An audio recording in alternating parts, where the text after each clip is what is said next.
விளக்குகளை எந்த நாட்களில் தேய்த்தால் நமக்கு நன்மைகள் ஏற்படும் அப்படிங்கிறத பற்றி தான் இந்த பதிவில் பார்க்க போகிறோம். சில சக்திகள் நம்மளுடைய விளக்கில் உட்கார்ந்துட்டு இருப்பாங்க. அந்த சக்திகளை எந்த நாட்களில் நம்ம வெளியேற்றக்கூடாது. 4 நாளைக்கு ஒரு முறையாவது அந்த விளக்கை என்ன பண்ணணும், நம்ம சுத்தம் பண்ணி வைக்கணும். நல்ல நாட்களுக்கு முன்பாக அந்த விளக்கை நாம் சுத்தப்படுத்தி அலங்காரம் பண்ணி வைக்கணும் இல்லையா?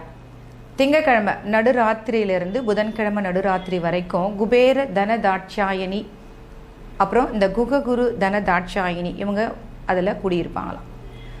இந்த நாட்களில் குத்து விளக்கினை தேய்ப்பதால் இந்த சக்திகள் விலகிவிடும். அதே போல் வெள்ளிக்கிழமை அன்னைக்கு தேய்ச்சோம்னா குபேர சங்க நிதி இருக்காங்க இல்லையா, அவங்க விலகி போயிடுவாங்க. அதனால் வெள்ளிக்கிழமை அன்னைக்கு நம்ம விளக்கை தேய்க்கக்கூடாது.